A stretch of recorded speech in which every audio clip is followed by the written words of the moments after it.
the Hawks have been playing pretty well, but like I said, I think this is a dream matchup for the Knicks for the quarterfinals of the NBA Cup. We looked in at all this data on the Hawks' tendencies and how they've been winning games, and it just doesn't seem like it's going to work here. And we've been able to give the formula for why I think the Knicks will win pretty easily this game.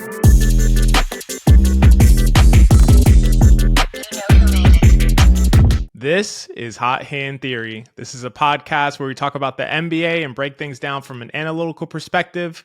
I'm your co-host, XJ. As always, I am joined by my brilliant co-host, Geoff. Today, we are previewing the Knicks competing for the Eastern Conference side of the NBA Cup. We are recording this on Monday, so we won't have the benefit of being able to incorporate what we see from the Knicks against the Toronto Raptors. So I'm just going to assume the Knicks won by 10 and all the starters played close to 40 minutes. I don't know. Geoff, what else happened in this game that our audience has already seen? 7% of Knicks Twitter got really excited by an RJ Barrett layup and decided to, jump off a ledge. You can let us know in the comments about those three predictions, whether we were right or wrong. If we were right, drop a high five in the comments. That'd be cool. Very random, but just go ahead and do that. Yeah, Geoff, what's up? I feel retroactively 10 seconds after, I didn't mean literally jump off a ledge. I meant make a crazy take, say RJ's better than OG Anunoby. I would not laugh about something serious like that. Thank you for that clarification. Yeah, here in our audience, Geoff did not mean that you'd actually jump off a ledge. He just meant that figuratively, if you weren't aware. You'd say something really stupid. Correct. With that out of the way, we are talking NBA Cup. So we're looking forward. This is going to be irrelevant for the rest of this week. We'll see how far the Knicks go. And, if you're listening to this, you'll see how far we think the Knicks are going to go. But they started out playing the Atlanta Hawks in a single elimination style game. We have to expect them to have Karl-Anthony Towns for that game. In my opinion, this is such an interesting matchup for a lot of reasons. I'm looking out at some specific things, watching Hawks games, looking at some of the Hawks data. I think we see some interesting things, but from a macro perspective, Geoff, I think, you've been noticing some things about the Knicks, at least defensively, and have been thinking about some things like Precious coming back. So let's kind of touch on those macro things, and then maybe I'll jump in with some of the specific things that I'm looking at for the Hawks. Yeah, so I'm always a parade of joy over here. I'm sure this will make Knicks fans happy. I have some trends that aren't the most positive, but I am going to actually spin them positively for the Knicks in terms of just how good they can be in their overall, long-term goals. But I had a nice back and forth with someone on Twitter the other day where I posted a clip of the Knicks from their game against the Pistons, where Josh Hart and OG Anunoby are supposed to switch off ball, and OG just gets completely lost, and Malik Beasley ends up wide open, just laughably open, hits a three, and this kind of put the dagger in the Knicks at the end of the game. And this person smartly commented, they were like, I've been noticing that in a lot of these switch situations where somebody messes up, it seems to be OG messing up. And I was like, man, my intuition would just be to defend OG, because everyone who listens to this knows how high XJ and I are on OG Anunoby. I assume if you're a Knicks fan, unless you're one of those 7% of people who thinks RJ Barrett's better than him, you probably appreciate OG Anunoby on some level, and how good he is, especially defensively. But I always try to have an open mind, and I was curious, so I looked into the data. And if you look at the data, OG Anunoby's impact throughout this season is actually surprisingly low for him, pretty much across the board. The Knicks and you mean defensively, right? Defensively, yes. Yeah. The Knicks defense is pretty much neutral with him on the court or off it, which fine, on-off data can be wonky, especially when you play as many minutes as OG Anunoby does. He's in the 76th percentile of defensive EPM, which is the second lowest of his career. He has the lowest defensive box plus minus of his career, middle of the road in defensive LeBron. And again, this is small sample size stuff. I am not at all implying that OG has like gotten worse or fallen off a cliff defensively. I do think there is something here though, because what impact what these metrics are trying to capture is how impactful you are in the role you're being asked to produce.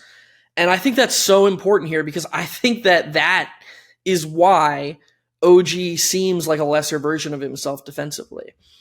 If you think about the Knicks and what they're trying to do this season, defensively, it almost all falls on the shoulders of OG Anunoby. So, like, just think about every single thing they're trying to do. Karl-Anthony Towns is on the court. Well, we know Tibbs doesn't want to just stop protecting the rim. Who are they going to lean on to protect the rim more? OG, you've got to dig down. You've got to help with some weak side blocks. You've got to help with some weak side rim protection. OG's the guy they lean on. Okay, well, Jalen Brunson's at the point of attack. You can't switch there. You got to, or Jalen Brunson's guy is the guy who's screening. You can't switch there. You have to run around the screen. You've got to try to navigate the screen. Oh, it's Josh Hart or Mikal Bridges. You've got to switch. It's Deuce McBride. Well, you're going to switch sometimes, but then sometimes you're not going to switch. It depends on the matchup. We think of OG Anunoby as like this bot because a lot of times he acts like an emotionless bot, but he is human and a lot is being put on his plate right now. And so I guess where I want to go with this is I think OG, just like the rest of the team, is kind of trying to figure out how to maximize his impact in this role that he's being given by his coach, this large responsibility. And I think he's going to figure it out. And I think, frankly, I think it's a good thing for the Knicks that they've still been as competent as they have overall. Obviously, they've been great offensively, but like they haven't been the worst defense in the league. And so much is riding on OG. We've talked about it, the last couple of weeks, XJ, and we've said, oh, well, the Knicks' defensive ceiling is only so high because they have to try to play this way with Towns at center. They have to be a great offense first. But honestly, looking at OG's individual impact and how the Knicks have fared in spite of that, I think I'm raising the Knicks' overall defensive ceiling a little higher than I previously had it because I think OG is capable of more in this role. I think he is capable of putting it all together. And when these mistakes start being less and less frequent, I think the Knicks defense is actually going to be pretty good. Yeah, I think that was all really great information and well put. I will say that I've been kind of tracking OG Anunoby with relationship to how he looks on a lot of these defensive metrics. Obviously everyone knows you mentioned defensive metrics are generally a lot more difficult and flawed than offensive metrics. But when you see consistency across the board, that's a really, really high indicator. And I've been tracking it all season. We've seen consistency between the raw on-off, the defensive LeBron, defensive EPM, and defensive BPM. So when you see that, that's a real indicator that there's probably something to it, and it's not just like kind of random noise. So I do think OG Anunoby's defensive impact has been down this season, and that's something I was also keeping track of when people would say, like OG's been the Knicks' best player this season, and I had thought it was clearly been Karl-Anthony Towns, who I think is an MVP candidate right now. But I agree with you. I think there's definitely room to kind of turn things around and for OG's defensive impact to be up to elite areas for a wing as he gets more comfortable with the scheme, as the Knicks get more comfortable with what they want to do. In my opinion, I think if they go to situations where the switching is more second nature, it just makes it easier on everyone. And you mentioned how the defense hasn't been terrible, even despite OG not being one of the elite defensive players in the league like we know him to be. Mikal Bridges, don't look at his defensive metrics because those do not look good at all, and they still are where they are. So there's so much room for improvement on the defensive end. In my opinion, getting Precious back is going to help, but the fact that you have OG performing below his usual standards in terms of impact, and you gave a ton of great reasons for why that is the case. But Mikal Bridges obviously performing way below what we would expect for him in a Knicks uniform. Those things are going to improve, and I do think kind of really steadying the ship with regard to what schemes they need to do and simplifying things as Tibbs tends to do, I think will help a lot. And it'll help Cat too. I mean, nobody would believe that Karl-Anthony Towns and OG Anunoby have effectively the same defensive LeBron right now, which is crazy to say. But that, again, like you said, it's based on their role. And Karl-Anthony Towns is in this quote unquote mobile big role, not a classic rim protector. And he's really good at the things that he does well defensively. He's solid in isolation. He is a good help defender. He just is not good at protecting the rim. And that's just like a flaw that he has. But from an OG Anunoby standpoint, I do think there's tons of room for improvement. I think that'll help them moving forward. And as they get more in sync about when to switch,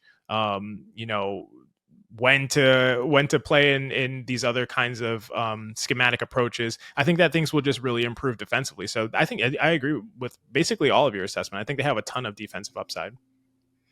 Yeah, and something to also remember, you made this great point earlier this season about the interplay between offense and defense. Unless you're like a historically great team, you're not just going to be number one in offense and top 5 in defense. Like, that's almost unrealistic, because when the Knicks are scoring at the rate they're scoring at, opposing offenses change the way they play to try to keep up. That's natural. So like, some of these teams are going to seem like they're playing above their head.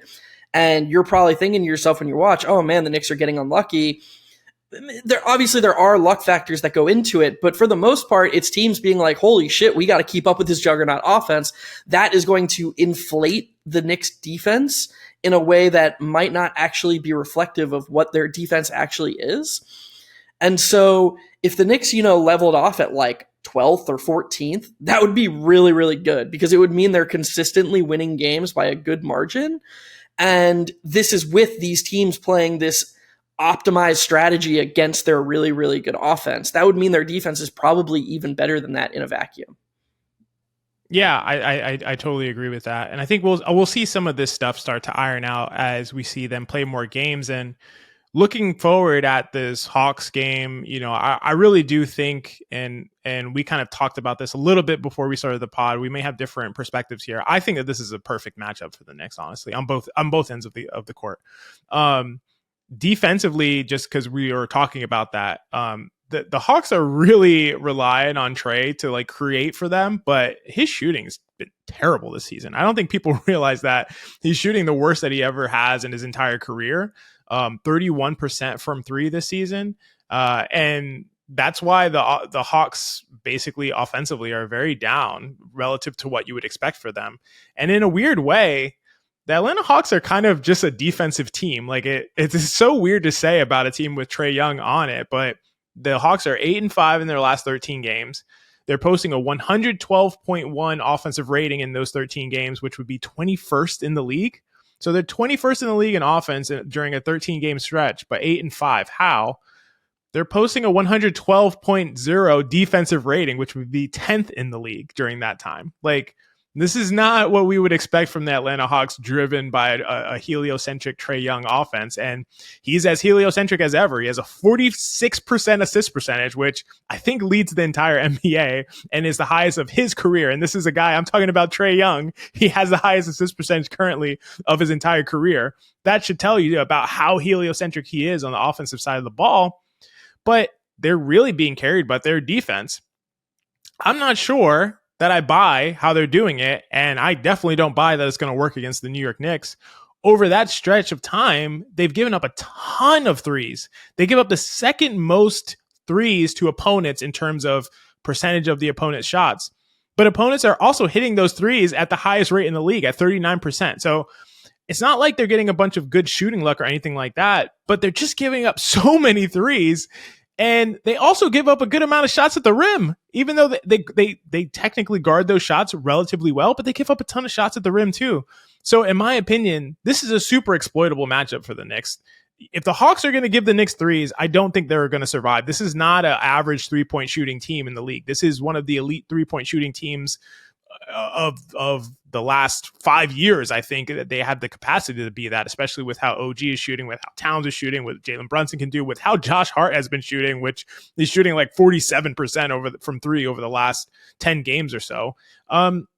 There's no way that the Hawks can survive with this method and style of defense that they've been playing, which is what their team has been reliant on.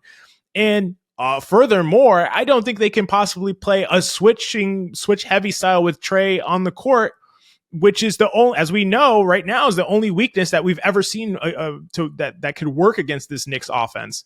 So to me, they thrive on turnovers because, of course, they have the steals god in Dyson Daniels, but the Knicks are going to take care of the ball.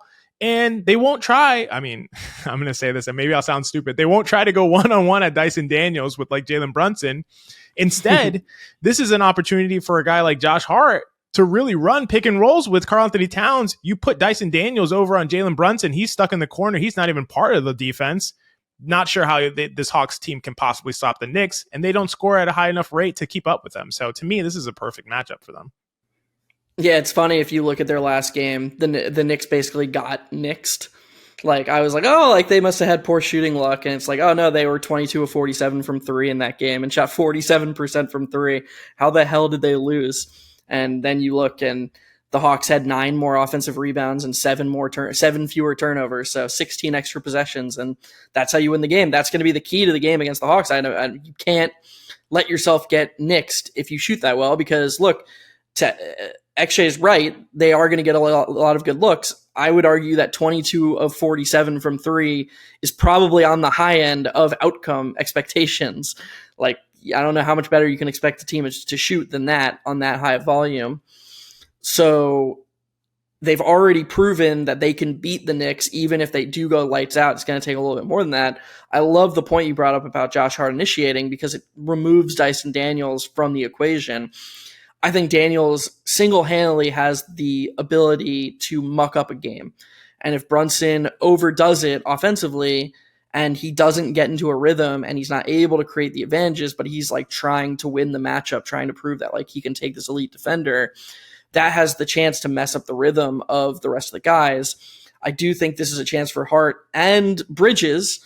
We haven't seen much of him creating offense, but like we want to see more of it. Knicks fans want to see more of it, because I don't know how many people believe that this team will win a championship if it's just Brunson basically playing the helio ball we were just talking about with Trae Young. I think there needs to be a little bit more diversity. I'm not asking Mikal Bridges to be a true second option, but basically, but maybe just raise the floor a little bit higher in terms of his possession initiation. And this is a great matchup to do it versus. I think you're exactly right. I think it's a great matchup. The line reflects that. The Knicks are almost 9-point favorites, 8.5, I think.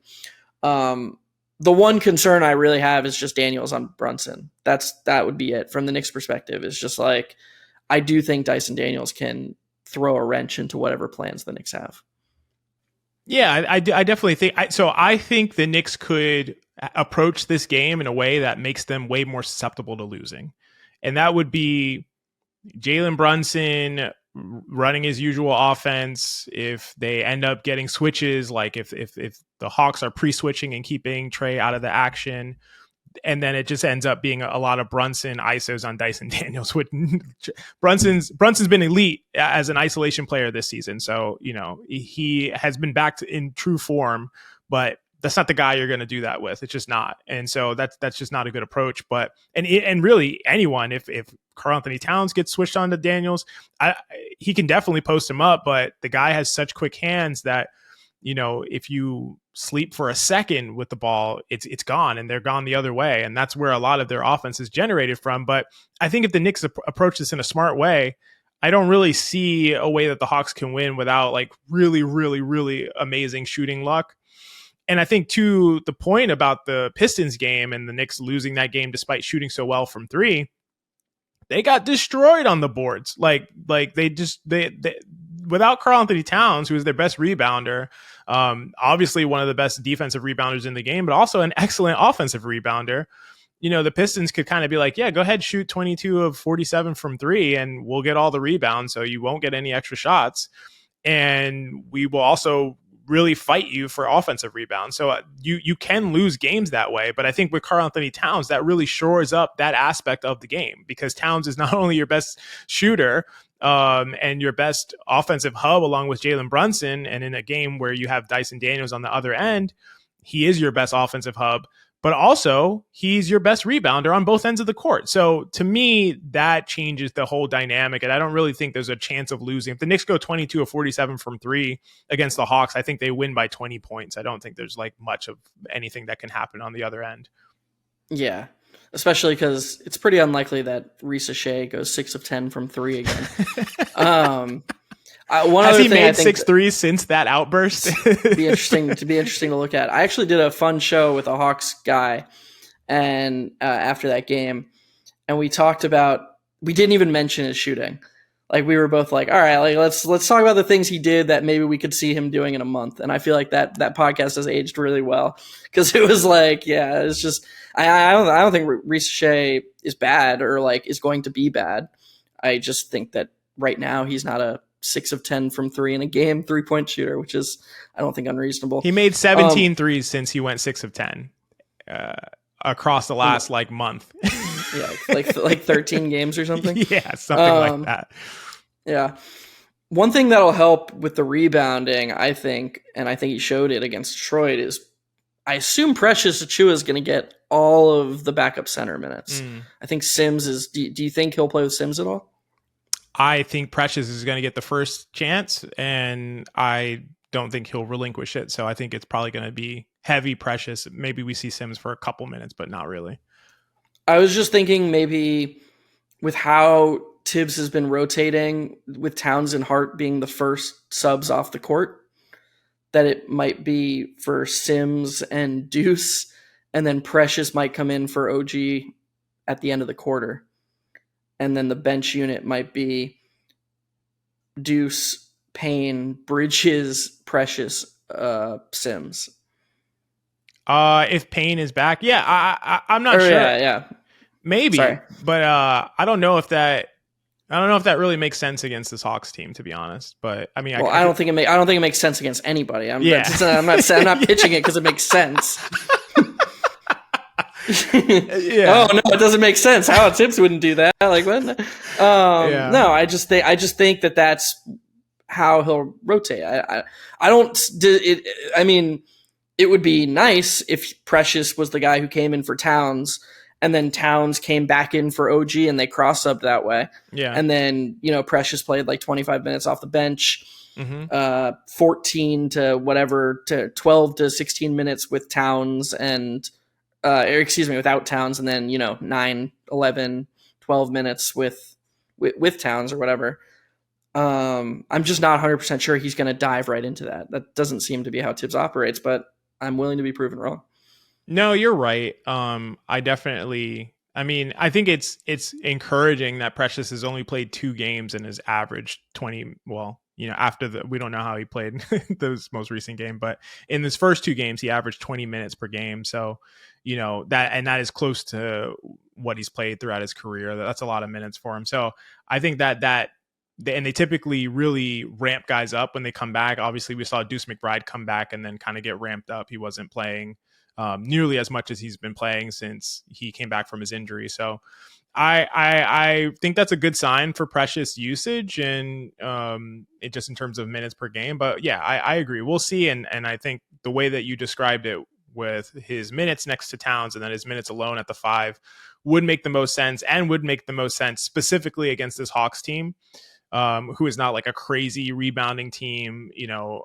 Like Okongwu is a good rebounder. He plays about half the time, and Capella is obviously an elite rebounder, but he plays the other half the time. But everybody else in their team, I'm not sure those guys are like really going crazy for defensive and offensive rebounds. I mean, even Jalen Johnson is a good rebounder, but I'm not like worried about him destroying the Knicks by getting a bunch of extra chances. So yeah, I think the way that you framed it would be the ideal way to go, but we'll have to see how that goes. Precious is kind of low key pretty important to the Knicks' upside, I would argue. Do you think, real quick, because you're saying that, do you think he becomes obsolete if and when Mitchell Robinson comes back? Because we didn't plan to talk about this, but like just that you're saying that, I kind of agree. And in my opinion, like if I was to trade one of them for another player, it would be Mitchell Robinson actually. But I think I'm probably in the minority on that. No, I would too. And I think that it's because of Precious's ability to play with Towns. I think there's like this domino effect. If Precious is good and the lineup, like you can switch 1 through 4 or 2 through 4 with Precious on the court next to Towns, depending on whether Deuce is at point guard or Brunson. And then you can switch 1 through 5 with the bench units or with these, non-Towns units. And Precious can kind of toggle between being a sort of power forward next to Towns and then a switchable center with the bench units. All of a sudden, it creates this domino effect where you have Precious taking a little bit of the power forward minutes, which is going to slide OG to small forward some to get him some minutes with that lineup. And over, the last 50 games of the season, I think that reduces the minutes load of Bridges, Hart, and OG Anunoby slightly, which I think is arguably the most important thing for this team, in terms of the rotation. Obviously not the most important thing overall, but I think getting their minutes down is important. I don't think Mitchell Robinson does anything for that, because if Mitchell Robinson comes back, he'll just play like, I guess maybe he'd move Towns to power forward a little bit, but I don't know how much that's going to happen. I think the argument and Ben Kim Gervey, who is somebody who is really a smart basketball person and has commented a bunch on our stuff and other places. I think he's kind of made the argument that you want to have this look to be able to go to sort of this Towns, Gobert style, Towns and Mitchell Robinson kind of approach in specific scenarios, whether that's in playoff series, etc. And I do think that would be valuable to have. I just think it's even more valuable to be able to go to this like switch anything ski, like in the minutes where, we've seen Deuce McBride, Mikal Bridges, OG Anunoby, Josh Hart and Precious Achiuwa all on the court at the same time. Like, what do you even like? That's the amazing lineup to throw out at a team like the Boston Celtics. Like, it's like flawlessly, perfectly suited to go against that team. And these are the teams that you're going to have to face when you go up against, let's say you get to a title, you get to a finals and you go against the Oklahoma City Thunder. You're going to want to be able to throw that lineup out when OKC goes small and tries to run you off the court. Like these are options to me. These are more important options even than having like a Towns Mitch option to go to, because Towns Precious kind of gives you a little bit of that already. So not as good as Towns Mitch for sure in terms of like that kind of configuration with a traditional center, but it gives you a little bit of that. And then Precious versatility gives you so much more than anything that Mitch can give you. Yeah, I think that's perfectly said. I wasn't trying to imply that there are zero positives to a Mitch Towns front court. It's not zero. Although I do think that comparing Mitch and Towns to Gobert and Towns is a little bit of a stretch. Like I know Mitch profiles like Gobert, but Gobert just at the margins is so much better at certain things. He's a better passer, so you can have some interplay between them, like high-low actions and stuff like that. He's a better defender. He's a better team defender, like by a lot. So he can cover for some of Towns's weaknesses at power forward in a way I'm not sure Mitch could approach. So he's nowhere near the offensive rebounder, and that's the one area where Mitch would have an advantage over. But right. I agree with you. I agree with what you're saying, though. But the offensive rebounding thing you'd basically be like, yeah, we have this great offense, but what if our offense got worse, but we got better at offensive rebounding? Like you don't need to do that anymore. They have the best offense in the NBA. I agree. Yeah. So that's almost like a superfluous option B. Yeah. It's like it's unnecessary when you could just have a similar level offense, but instead of having this great offensive rebounder, you have a super switchable guy next to Towns who can do other things. I agree. That's my preference. I'm not saying I'm definitely right, but yeah, I think that's why part of why Precious is so important. You need him to play up to his potential. To support Ben's point, if Precious just isn't good, we know Mitchell Robinson is really good. That's why I was saying he's so important to the Knicks ceiling. Because if Precious just like forgets how to play basketball for the next 50 games, of course you'd rather have Mitch as your backup center. I hope that's implied in the analysis. If Precious just stinks it up down the line, that the analysis changes.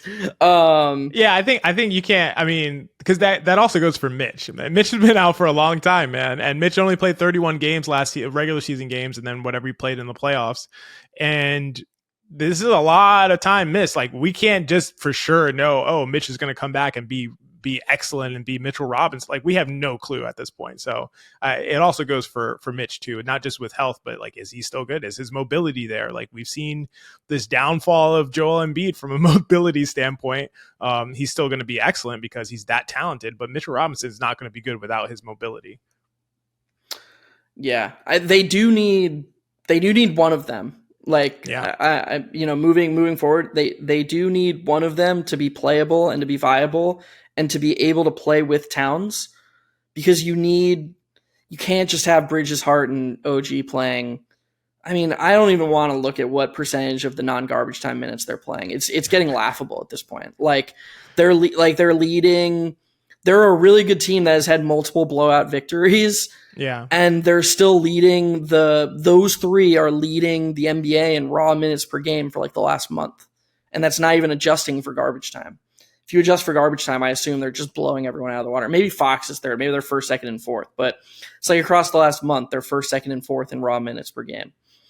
It's December. It's the middle of December. It's the middle of December. Like, I hate to keep being that guy, but the goal, you can't have all these people say like, oh, well, the Knicks defense being 20th doesn't matter because the goal isn't to win game in December. The goal is to win a championship. That is the goal. I agree. But then be like, oh, the minutes also don't matter because Tibbs wants to win this game in December. Those two things don't jive. They don't make any sense. So if the goal is to win a championship, which it should be because this team can win a championship, they need to do something that will help Hart, Bridges, and OG stop playing these absurd minutes. Yeah, and we all know that the answer is campaign. Once campaigns comes back, no, just kidding. No, I definitely agree with you. I think as it relates to the specific Hawks game, and we talked about like Trae Young being this, like, he's going to be this heliocentric guy when he's on the court. And actually, I don't think Dyson Daniels is like a great offensive player or something, but he does run a lot of the offense when Trae is off the court as well. I don't know. Like, do you think the key to just stopping them? Because I can imagine the Knicks winning this. Like I said, I can imagine the Knicks winning this game by 20, 25 points, like it being a complete blowout. And I think that's contingent of how they play Trae Young. So in my opinion, and I've said this for a long time, I'm really not afraid of Trae Young shooting. Obviously, he takes a ridiculous shot quality diet, and that is what influences his percentages always being like league average or around league average or below. So I'm not saying he's like a bad shooter or something like that. If he just took good shots all the time, he'd probably shoot a really high percentage or a good percentage. But to me, you just can't let Trae Young beat you with the passing. I'd rather Trae Young beat me with like long threes. Like, okay, yep. Like that's what you're going to do. Like, do it, just do it every time down. So I think like whatever approach they take with Young cannot be to just allow him to get downhill into the teeth of the defense and spray out to shooters all over the court and, make other guys really good, or like give advantages to guys like Jalen Johnson, who will completely punish you if he has an advantage and he'll get all the way to the basket. So I think, to me, the key to stopping the Hawks in this situation is just not letting Trae Young beat you with his passing. And whether that entails going under screens sometimes, which I know they won't do, but switching at times, switching and letting him dance on Karl-Anthony Towns, and then just tell Towns to just stay in front of him, as much as possible. Like, I think that's a thing that they can do sometimes. And I don't think we'll see it from the Knicks, but I don't know. What do you think? I just completely agree with you. And I think that, again, that's where Precious matters a lot, because they will let Precious switch. Yeah, absolutely. And if you can get it so that the bench units play some of the minutes with Trae Young, I think those lineups will do really well. I have a really weird memory for this stuff. One of the most elucidatory moments of Trae Young's career was in Game 5 of the 2021 first round playoffs, the first round against the Knicks. He had a 3-possession back-to-back at the end of Game 5 when the Hawks were up 3-1, where they ran the same Spain pick and roll set 3 straight times, and the Knicks were like a play behind every single time. So like they ran the regular Spain pick and roll, and the guy was just wide open at the top of the key. Yeah. And then the next time down, they were like, oh shit, we got to stop the guy at the top of the key. And Trae Young anticipated that and just found the guy in the corner. And then the next time down, they were like, oh shit, we got to stop both of those guys. So Trae Young found the third guy in the corner. And I remember watching it back to back to back and being like, man, he really knew exactly how they were going to try and counter him every single time. And he exploited that counter every single time. He is a super gifted passer, absolutely remarkable passer. And if you try to turn him into a passer, that's how he can beat you in a heliocentric offense. Mm-hmm. That isn't to say he can't beat you as a scorer. I think almost any NBA player, if you just gave him a bunch of open shots, has the capacity to get, hot and to make some open shots for a night. But we're talking about the odds here. We're talking about what gives the Hawks the best odds of winning. And I think the Hawks have the best odds of winning if Trae Young is finding shooters and if he's creating advantages. And to XJ's point earlier, if you're scheming in a way that almost is creating advantages for him because you're so desperate to take away his scoring, that is how the Hawks stay competitive in a game that they probably don't have any right being competitive in. And I don't mean that as a dismissal to the Hawks, but if you just look at the betting odds, the Knicks are the betting favorites to win the NBA Cup. And yeah, they're a really good team. They probably should be one of the favorites to win the NBA Cup. But like the Thunder, who the betting odds would say are twice as likely to win the NBA championship as the Knicks, are in the NBA Cup, and they're less likely to win the NBA Cup than the Knicks are. And that is because the Thunder have to play Dallas in their first game. And if the Thunder beat Dallas, they have to play the winner of Golden State and Houston.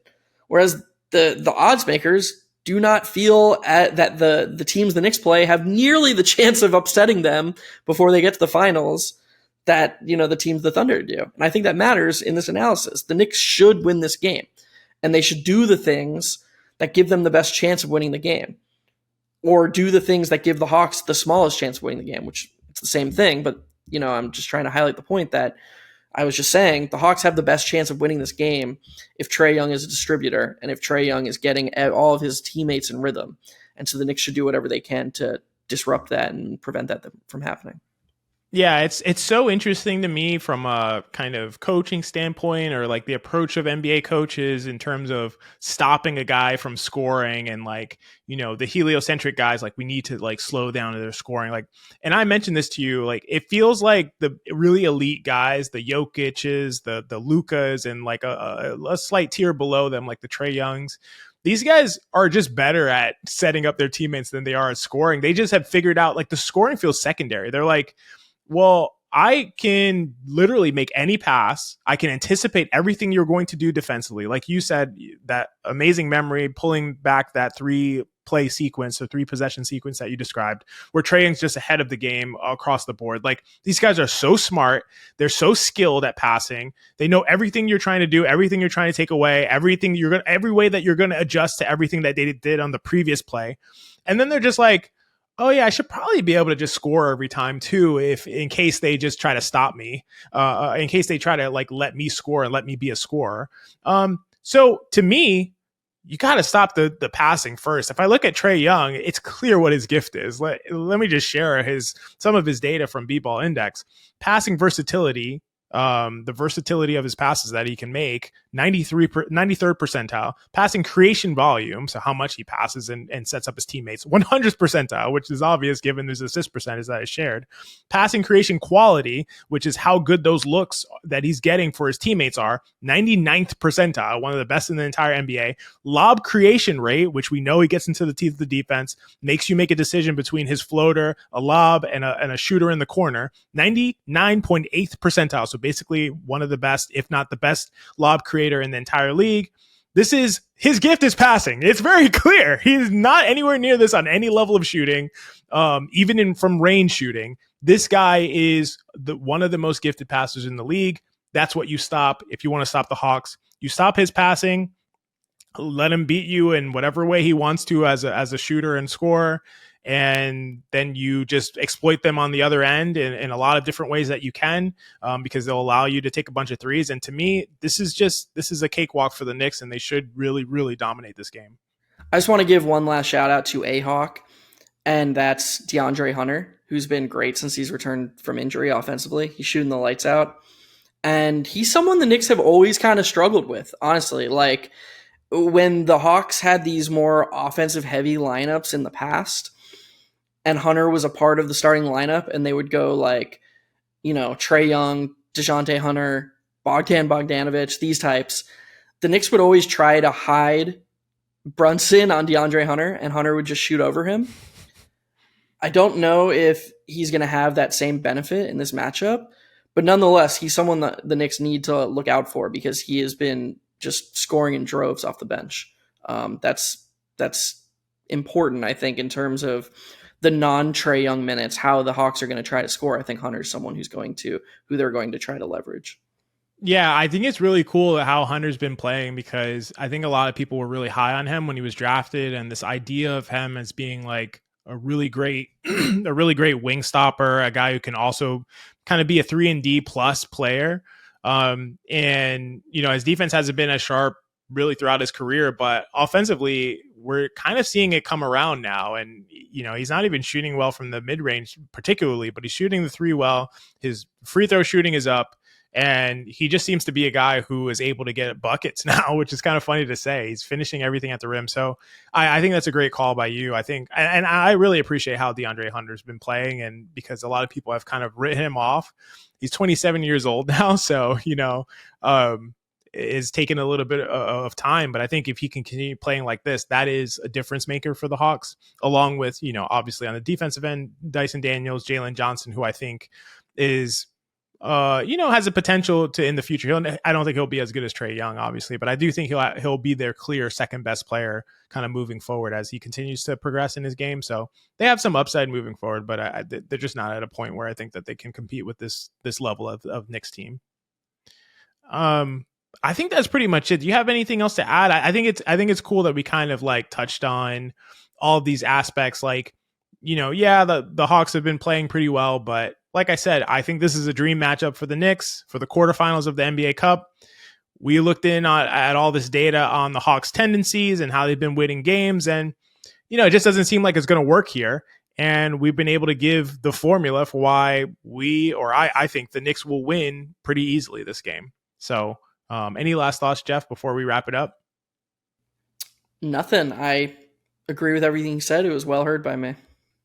Well heard by you. Solid episode. We'll see how things go. If you've made it to this point in the pod, please stick around. Please stick around for part 2, as we'll talk about a really interesting team, a lot of really interesting insights that we have for the Memphis Grizzlies. So stick around for part 2 and watch that, and we'll see you next time.